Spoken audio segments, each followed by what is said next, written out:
Hello, welcome to BS and Klutz Knitting and Crochet. My name is Maria, and every now and again I come out and do a little video just about a knitting stitch or a pattern I'm doing that I'm working up. And I had a pattern I was working on. I actually saw this hat about 7 years ago on originally allfreeknitting.com, and it's called the Downton Abbey hat. And it is designed by Annie Callowell. And you can find Annie at Knitso Facto, all one word, Knitso Facto, blogspot.com. And when I first went to her blogspot, All Free Knitting directed me there years ago. It was an invite-only blogspot.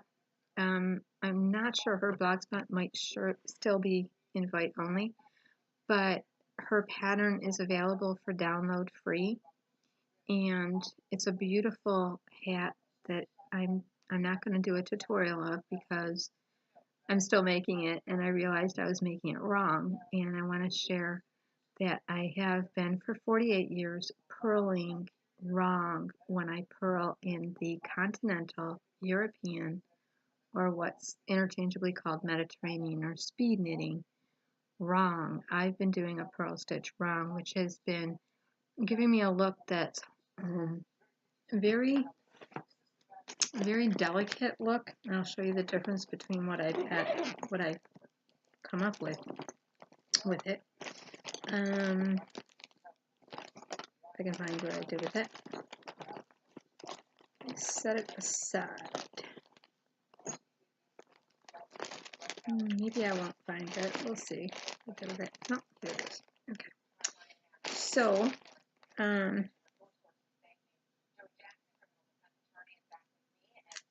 got a smaller version of it and a larger version. So I've got the right way and the wrong way. Okay, so this here, the hat is designed in World War I. No, World War I or World War II?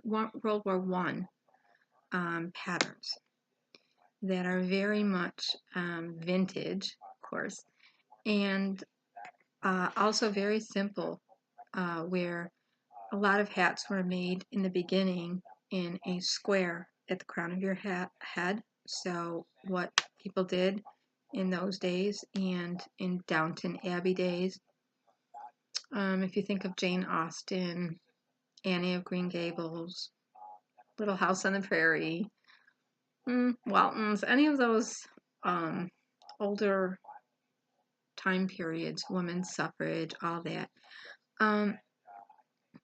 they didn't have circular needles to work on. They didn't have these cable circular needles that I'm working on. They had what we call DPNs, what they called dowels. They had little pieces of wood that somebody would lovingly go craft for them in a woodshed somewhere and just chisel and smooth out and make in all different sizes. And they would work on either 4 of them in a square in the round, or 3 of them in a triangle, either this way or this way with the other ones. And you would either work with that 4th needle with the 3 on around, or you would work with the 5th needle around the 4.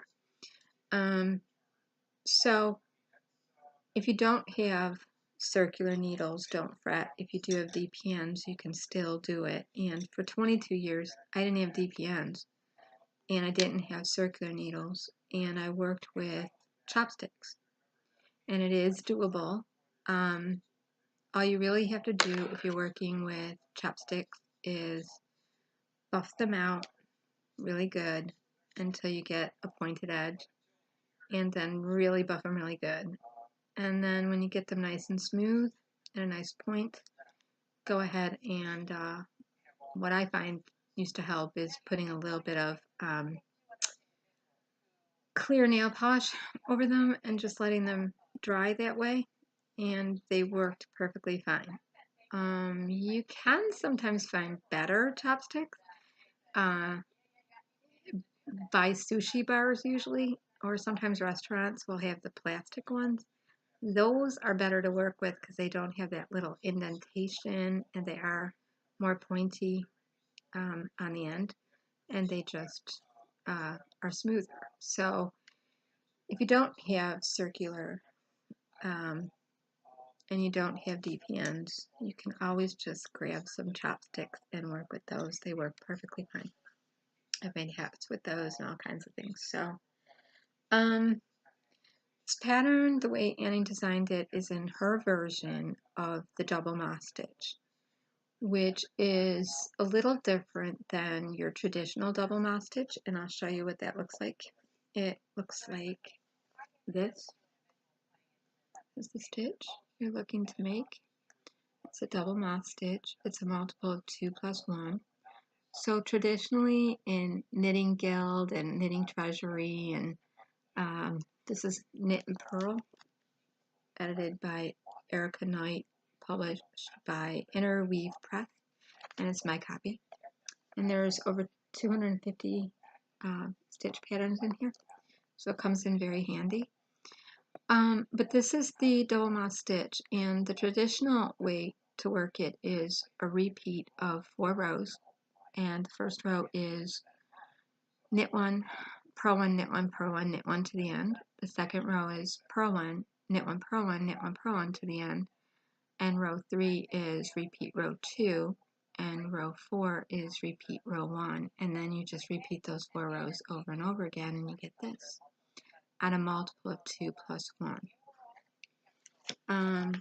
The body of the hat and the crown of the hat is made in this double moss stitch, and then the brim of the hat is done in reverse stockinette.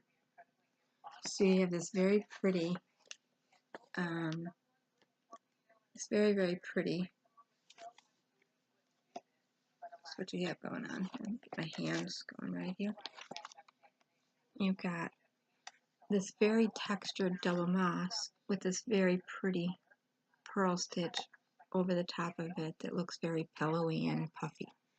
And it's a wide brim. And the reverse stockinette is a 2-row repeat. And basically a stockinette is you knit 1 row of garter stitch, you just knit, and then the second row, the traditional is, you knit the first row and then you purl the second row, and you're doing stockinette. Reverse stockinette is just that. You're purling the right side row, the first row, and you're knitting the second row. The way Annie designed the pattern was to, when you get done making your square, which looks like this, in the double moss, and this is a very loose version that I'm going to take apart because it's just my practice version. It would lay on your head like this. So I worked up the size I need. It would lay on your head flat like this. And then you would either work this back and forth on DPNs or flat needles. And then you would, on the last row that you go to work, you'd be working on a wrong side row. And you would end on that wrong side row, and without turning, you would work that last row. If you were working on flat needles, you would work your last row on circulars. There's 6 sizes from baby to adult. It's baby, toddler, child, teen to small adult, which I really appreciate because I have a teen to small adult circumference of my head, which hat makers back in the day used to call a Victorian head size. And it doesn't really mean you have a smaller head or a small brain or anything. It just simply means that your face is shaped differently, longer. So if you have a longer shaped face and higher cheekbones and an indented temple here, more pronounced indentation here, you would have a smaller head because of where you're measuring it. When you go to make a hat for somebody, to make this one particularly, because it's a very fitted hat, you want to really measure your own head size, excuse me, or theirs. And where you want to measure is right at the tip of your ears, right here. So you want to go around your head, the tip of your ears right here. And you don't want to let this fall down. You just want to keep that even. Try not to drop it like I just did. Go around like this, just like a headband. You can see I'm right at 20, right there. Okay? That's where you really want to measure. So the baby size is a 16-inch circumference. The toddler size is a 17-inch and a little bit. The child size is an 18 and a little bit. And the teen to small adult, or 18 to 19, the child size is more like a 19 something. And then the teen to small adult is a 20-inch circumference. And the medium is a 21 and a little bit. And the large is a 22.6 something. So those are your sizes. The suggested needle size for the yarn that she used is a 3.25 US 3 needle, which is what I found my gauge on. The gauge is 24 moss stitches over 40 rows, and you'll end up with 4 by 4 inch square, or a 10 centimeter or 10 centimeter square. So I worked this up about 100 zillion times, and what I was ending up with was this, which was coming out like a, I'm going to get the right side. Which side was the right side? This was the right side. The wrong side. Kind of like little diamonds. Can you see them? I don't know if you can see them. If I turn it this way, maybe towards the light, you can see it better. Little diamonds. Okay. Just little pretty diamond shapes in there. Very pretty.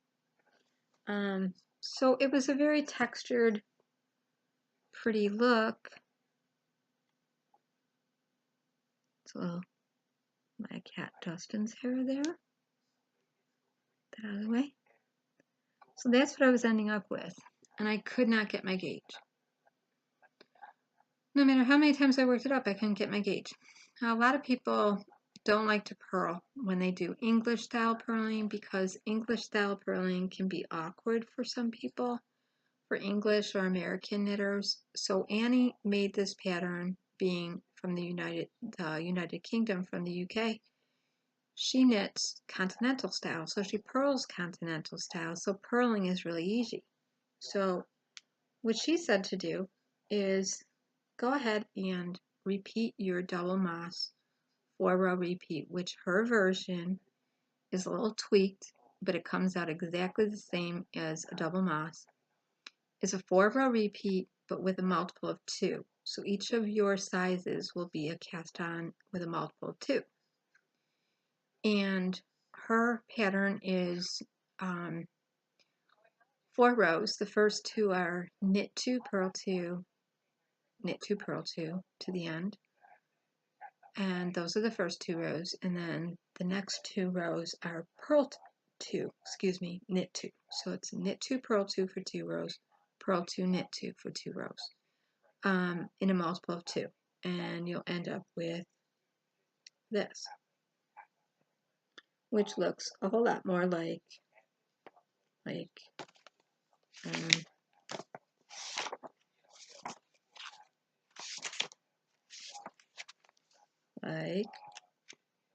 can find it now. Maybe not. I went the other way with it.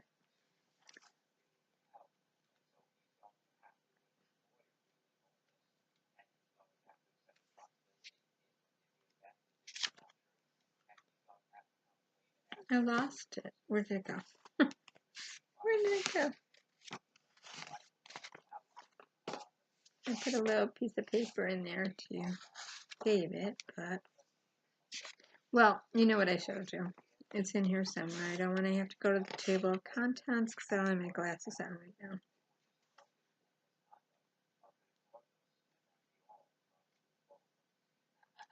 Wow, that's weird.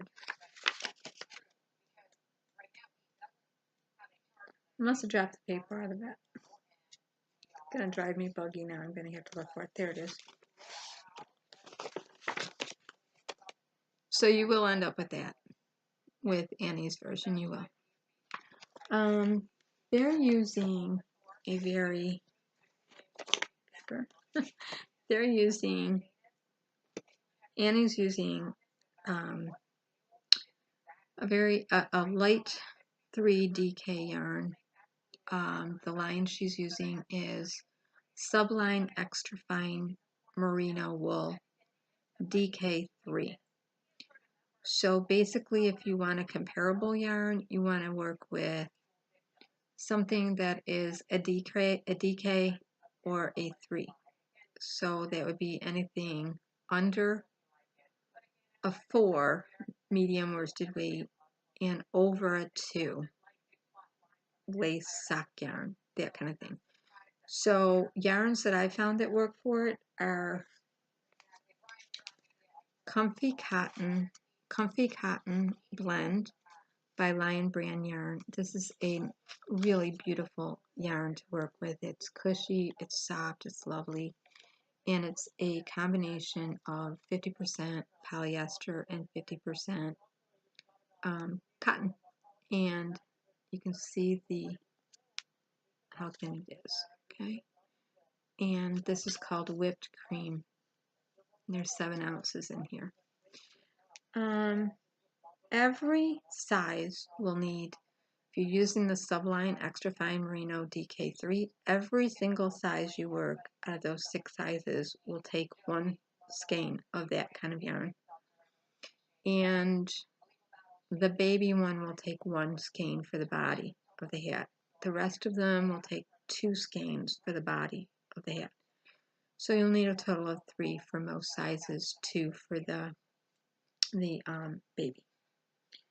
If you're working the smaller sizes, when you go to work off onto your circular needles, you're going to want to switch to circulars that are 16-inch or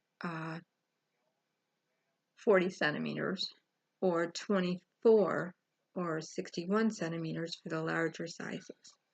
So I'm considering the smaller sizes are the baby, the toddler, the child, and the teen to small, because it's small, it says small, and it's 20 inches. So I'm figuring a 16-inch would work fine, but I'm working on my 24 right now just to practice.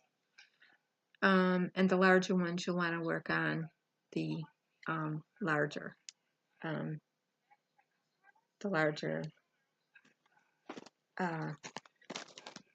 cables. And then what you'll need is your measuring tape, of course, and some scissors. Everybody knows what scissors look like, but since everybody shows these in videos, I will too. You'll need a large eye needle, either a tapestry, embroidery, darning, or just a large eye needle to get your yarn through. And you'll definitely need a little stitch marker. And if you don't have these little clippy things or round ones, I use these kind. If you don't have the little round ones or clippy ones, you can always use some contrasting yarn and just cut it and tie it and slip it around. The other thing that I like to do is keep a bobby pin around and just clip it on there if I drop a stitch and go pick it up later. Or these little clippy things come in handy because if you drop a stitch and just clip it, and as you go back you can pick it up.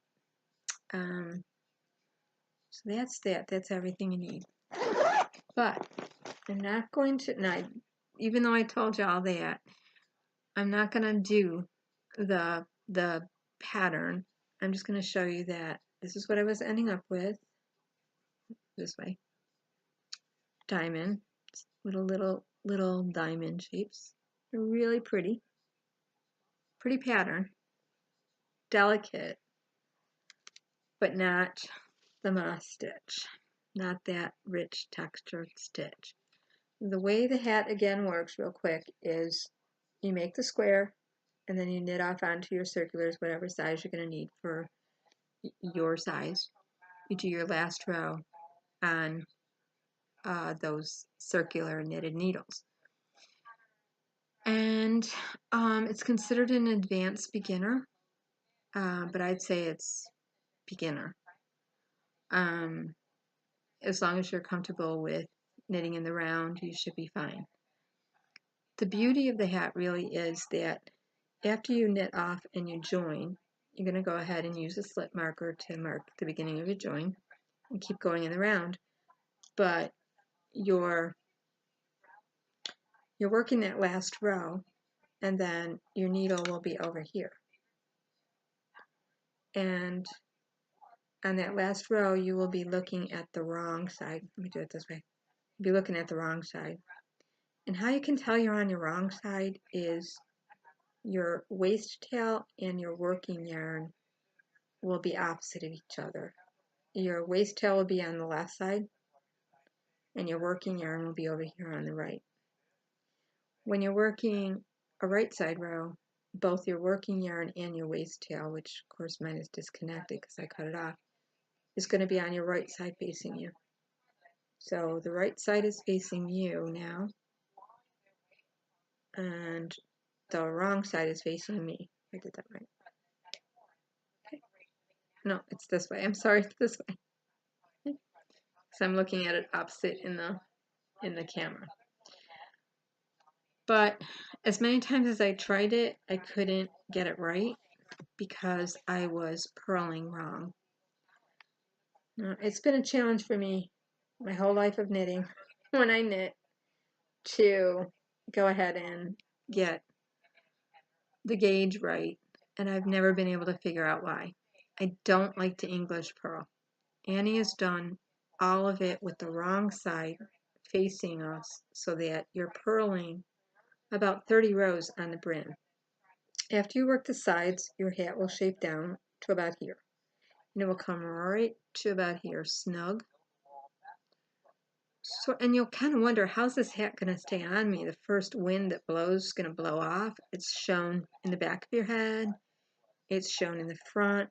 It comes down almost like a skull cap, and it's squared off. So it has that really beautiful look of reminiscent of like Jackie Kennedy Onassis in the Jackie Kennedy days when she wore the pillbox hat. That kind of look, only it's got that big brim that is squared off with it around it, and it comes really snug right here. So how does this hat stay on?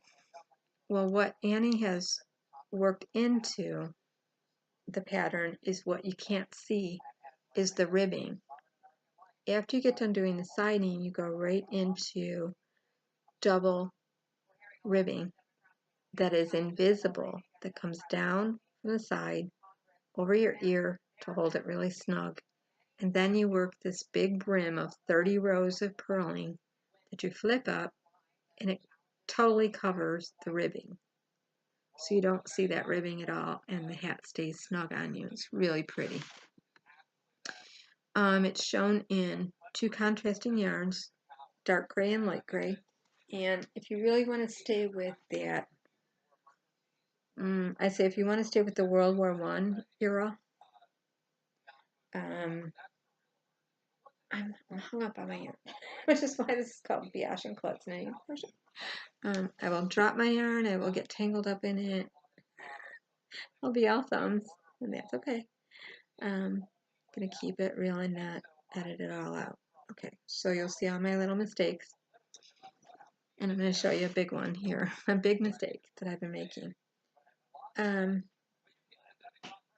never can get my gauge right in any pattern, and I worked up 3 tote bags in the double moss stitch, and it came out looking like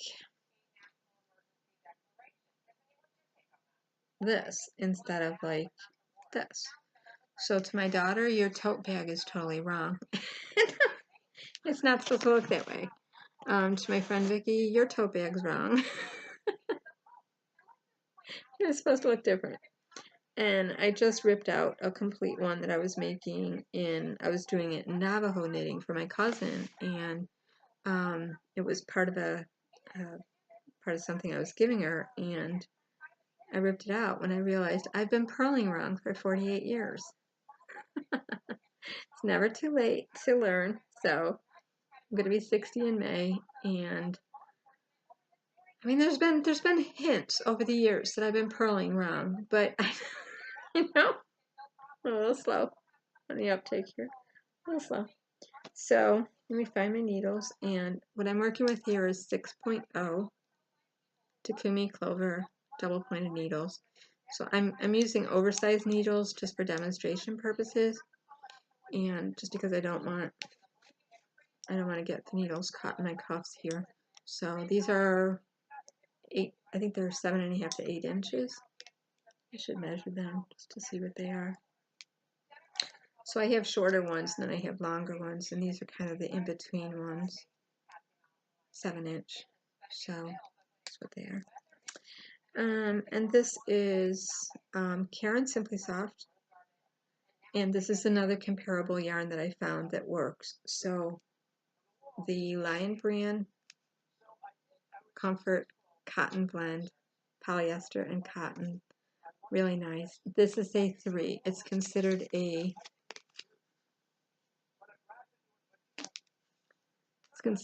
light 3. Okay, so that would work fine.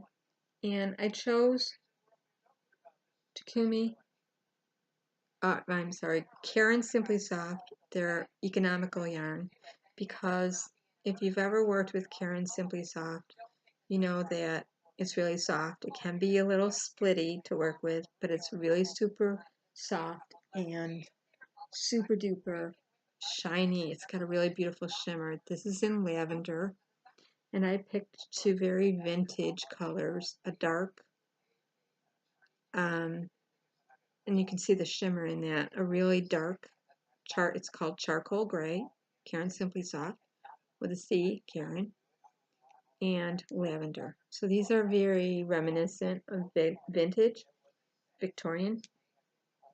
But if you really want to stay with that World War I kind of look, and if you don't want to worry about your colors bleeding after you get it all together and wash and block it, you'll want to stay with colors that are like maybe 1 shade off from your main body of your hat for your brim. So like a dark gray charcoal with like maybe a lighter gray would work good, or a dark, maybe a darker purple and a lavender. There is a wonderful tutorial out there that breaks down this hat and shows you everything you need to know to make the hat. And so I don't want to repeat the tutorial at all, but the best tutorial out there to go for this hat is at Very Pink Knits. Stacy has done this hat beautifully and given tips on how to, if you are using contrasting like dark and light, how to test your yarn before you wash and block it and stop it from bleeding if it's going to bleed, because you wouldn't want the dark to go into the light. That would really ruin it. She also shows us in her video, which this is how I knew I was doing it wrong, so thank you Stacy. Every pattern I've looked at, I've been like, it doesn't look like the picture, but it's pretty. It worked out okay. It's kind of a pearl, but not really. It's more of a delicate pearl. It's a lighter pearl, but my gauge would be really big. So she shows us in the video how to not only get our gauge and begin getting our gauge right with our work without having to do up a bunch of swatches. She shows us how to read our stitches so that we don't really have to have a row counter. If you have a little row counter, that's great. If you don't, you can just scratch it off on a piece of paper or pop up some popcorn or use your calculator, whatever. I never had a row counter. I found a little one at Walmart for 50 cents in a bin, and now I use it, but I don't I never used it before. So I'm going to do a long tail cast on. And the way I do my long tail cast on is, and Annie also mentions in this to do a cast on that facilitates picking up side stitches. Because what you're going to do, once I get to here, I am to my last row. So if I was to continue, I would go ahead and turn my work this way. And I'd be having the wrong side facing me. And I would take my needle and I would start picking up stitches in my side stitches. And I would pick up the amount of stitches evenly spacing, going underneath the bars that look like this, like there's two bars. If you look along the side, you can see there's bars that you're going into, like under the two bars. And then you're using your yarn to wrap around, and first one might be hard to show. To knit, you're going to pick up a stitch. And you're going to do that all the way around down the sides. And you'll have extra material here. In the side stitches, you're going to have to fudge it a little bit, tink back, space out, till you get the right number. But Annie, Stacy, in Very Pink Knits, also shows a good way to kind of count out your stitches a little bit to the middle and mark it, and then keep going so you know and where you're at. I kind of wing it and then count, and so if I had 30 stitches on here, I would try to get 30 stitches picked up along the side. Then when you get on over to here, you move your needle over and you're over here, and then you come down your cast on and you start picking up stitches along your cast on down here. And the cast on, you're not going into side bars, you're going into actual stitches, so you will pick up the right amount of numbers evenly all along here. And then you'll come up your right side and you'll be gauging again and picking up evenly that amount of stitches. And then you've got your live stitches here. So when you get to here, you'd put your marker on and you join and start working in the round. And you'd continue on in this pattern for your sides. And then when you're done with your sides, you'd go right into your double ribbing, which is invisible. And then you'd switch color after working a few more rows and work your brim.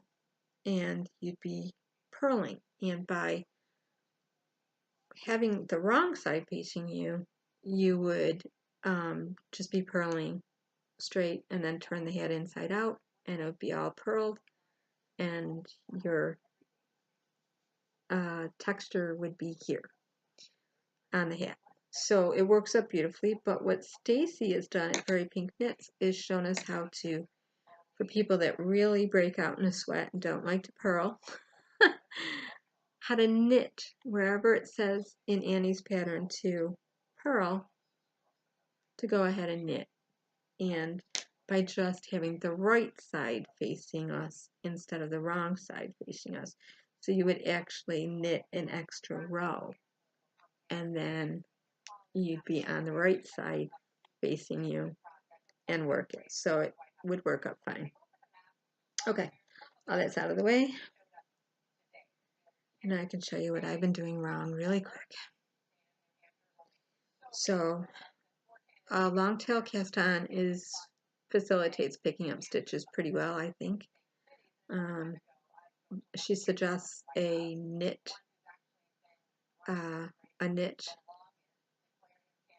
wise or knitting cast on, or you can also do an old thumb cast on, or a grandmother cast on, it's called. Any of those would work. So you need a multiple of 2. So 1, 2, 3, 4, 5, 6, 7, 8, 9, 10, 11, 12. So I'm going to put 12 stitches on here, and I'm going to just go from here down.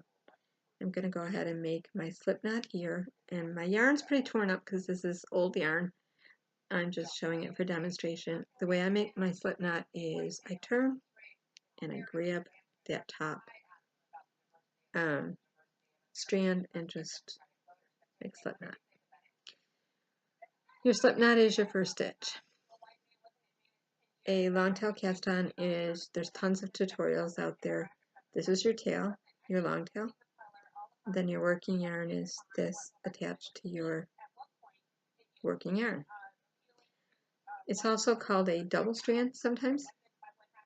And what I do, I just grab my 2 pieces of yarn, slip on down, go up through that strand around my thumb, go around the strand on my index finger, and up to the middle and let go. Again, down, up through my thumb, strand around my index finger, and up. Okay, so I'm going to get my 12 stitches on here.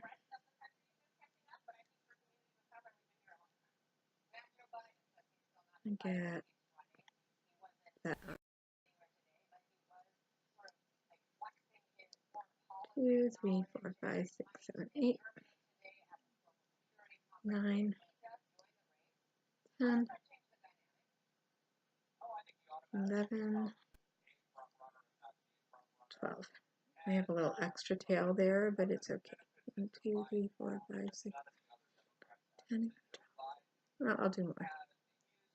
13, 14, 15, 16, 17, 18, because I don't want too much tail hanging. 19, 20, 21,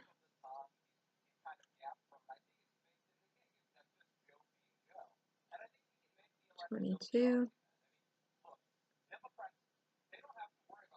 23, 24. Okay, and this is actually the cast on for the gauge and also for the baby size. So 2, 1, 2, 3, 4, 5, 1, 2, 3, 4, 5, 6, 7, 8, 9, 10, 11, 12, 13, 14, 15, 16, 17, 18, 20, 21, 22, 23, 24.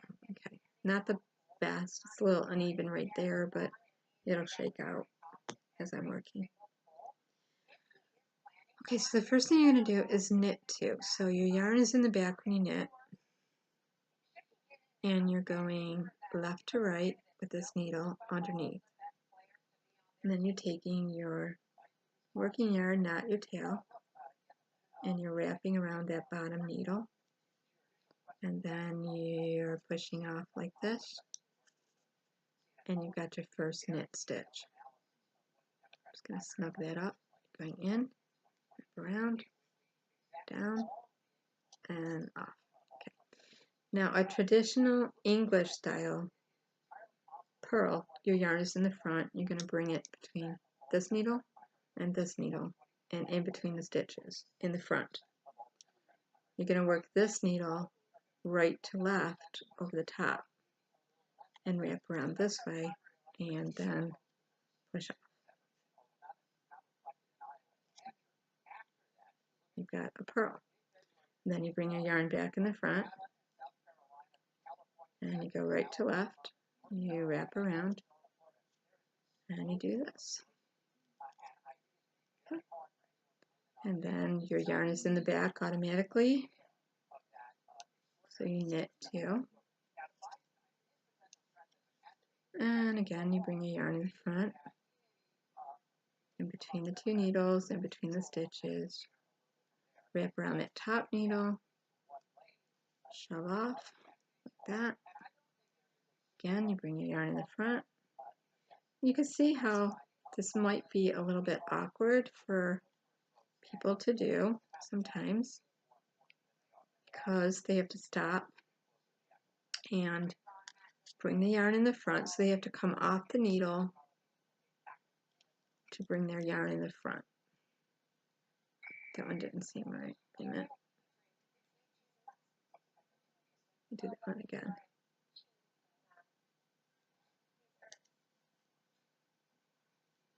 a little split there. Okay. So again, you're always doing this. You're always doing this. Okay.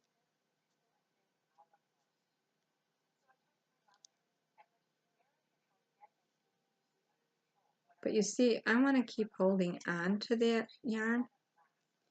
And what that led me to do, to get past this, I'll show you in the next row, what I've been doing.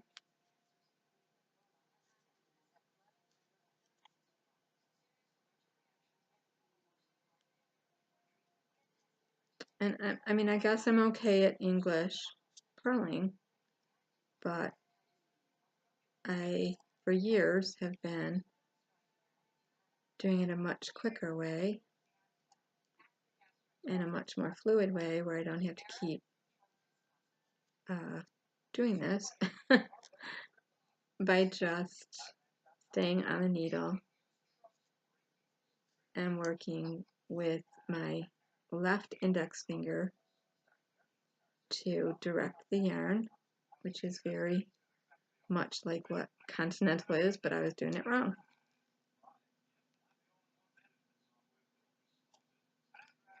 Okay, I just showed you how I was doing it wrong. I don't know if you caught it, but I was doing it wrong. Okay, I'll show you on the next row. Okay, so this is the right way to do it. It's just the first row is knit, knit, purl, purl. And on that first row, you're going to end with 2 purls. The first row is always kind of hard for me to do. I'm a little jittery to do that first row because it's kind of hard. There's not much to hold on to. It's a little awkward. Okay. What I've been doing for 48 years is yarn in the back,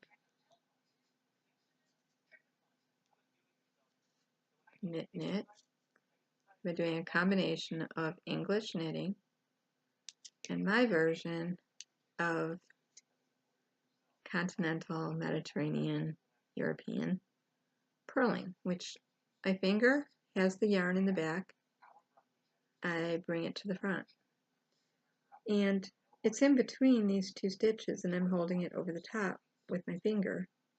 And then I go right to left, and I grab my yarn. Right to left, and I grab my yarn. And then I go right into the next stitch.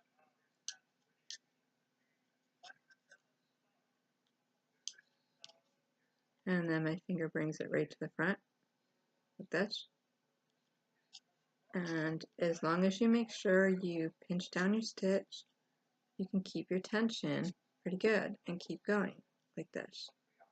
And you're not having to come off the needle and grab your yarn and bring it to the front. So you can see why some people would call this speed knitting. The thing I do is really speedy though. Okay. It's a little snug for some reason. So other than having to move your stitches along from needle to needle, you really don't have to come off the needle too much. And keep shoving your stitches along. That's another thing I found was that sometimes I have a death grip on my stitches, and that will cause me to have my stitches stretched out too much. That's supposed to be a purl. And knit, knit.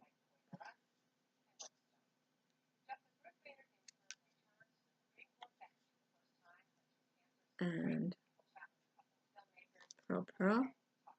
So what I've been doing is holding the yarn over top to the right of the stitch I'm going to work and going right to left, pinching it down and grabbing that stitch. Oops.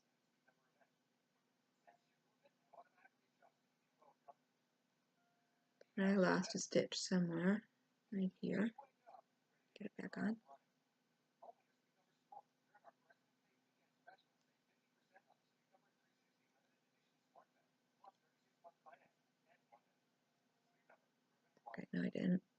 I'm okay. Yeah, I'm off one stitch, but just for the sake of showing you. End with a purl, purl.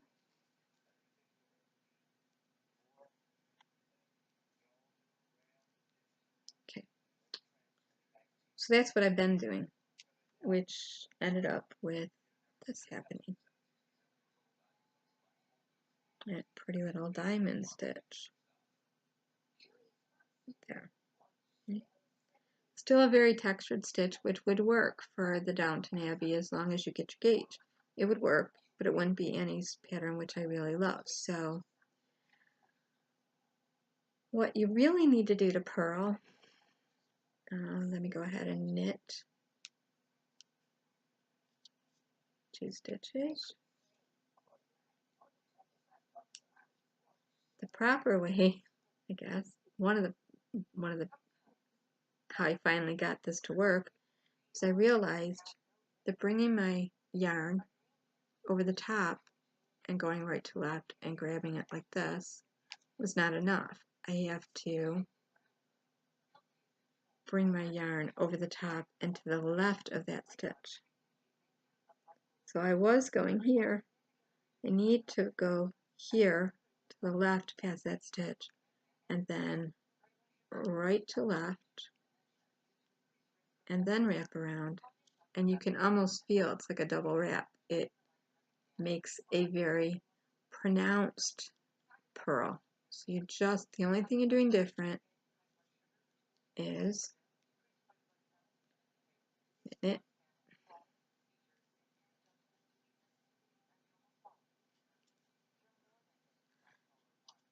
And forgive me for not being able to show you my hands. I have to like kind of hold it up in the camera here. Just making me kind of shake a little bit because I'm trying to hold it in the camera. But you have to go to the left of that stitch if you want to do any kind of a continental. So to the left of the stitch, right to left, wrap around. And I've been going to the right of the stitch and just grabbing the yarn and bring it through, which makes a very delicate little bump wrap where you should have a purl bump wrap more pronounced. So patterns that I've really noticed that haven't worked out for me have been very textured patterns like dishcloths that have a shape in them that you're supposed to see in the purls. Like a lot of times dishcloths will call for you to do all garter stitch in like the frame, the base, the canvas of it, and then the shape of it are done in purls. And I've never been able to get my purls to be as pronounced to really show that the shape. Like if I was making a girl in a garden dishcloth, or strawberries, or a cow, or dog, or cat, or hearts, or butterfly, you really couldn't see it. My purls wouldn't stand out because you really need that wrap to be pronounced. So it has to be to the left of that stitch that you're working. And then you go right to left and you wrap around and you shove off.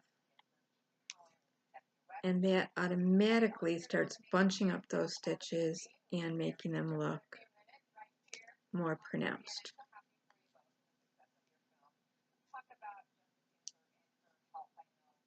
So to the left, right to left in your stitch, wrap and pull off. To the left, right to left, wrap and pull off.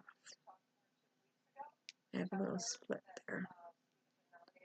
And I'm just going to knit that last one because I'm missing a stitch. So on your knit purl purl rows, you will end with purls, and on your purl purl knit rows, you'll end with knits. So you can see the difference. Hopefully you can see the difference. See those big bunchy little things there? Those are real true pearls. And these were not.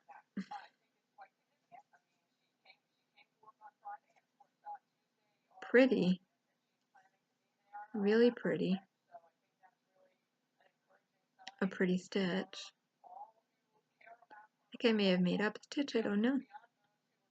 Really little diamonds. It looks really pretty, but not as thick. It definitely changes your gauge.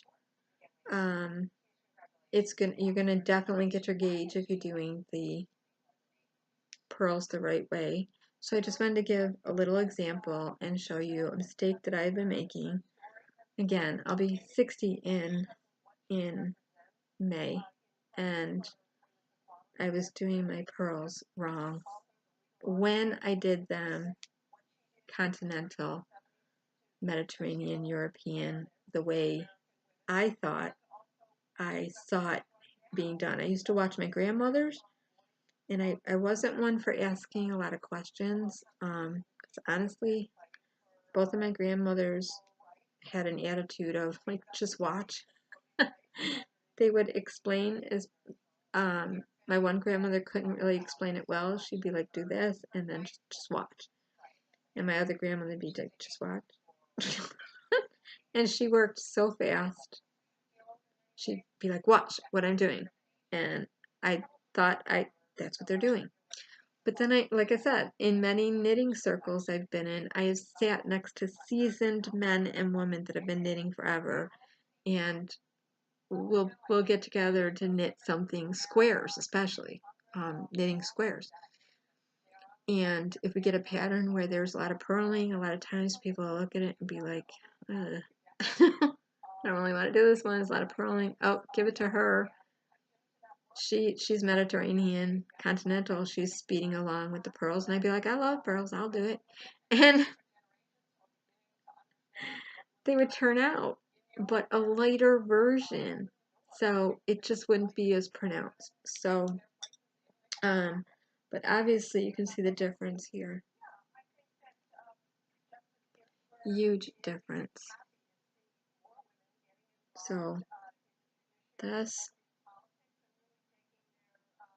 well, that's the wrong side. It's the right side. So there's all the little bumpity bumps. And then this is what I had. I had this. So 48 years of purling wrong Continental. I thought I would make a video. I hope this helps somebody if you've been purling wrong Continental, or if I made up a stitch, I don't know, somebody let me know. And that's my video. Take care, happy knitting to y'all. And do get to Ravelry. Download your free copy. It's a beautiful written PDF. There's a big face on the face sheet of Ravelry. Everything you need is in the notes to know. Annie explains it beautifully.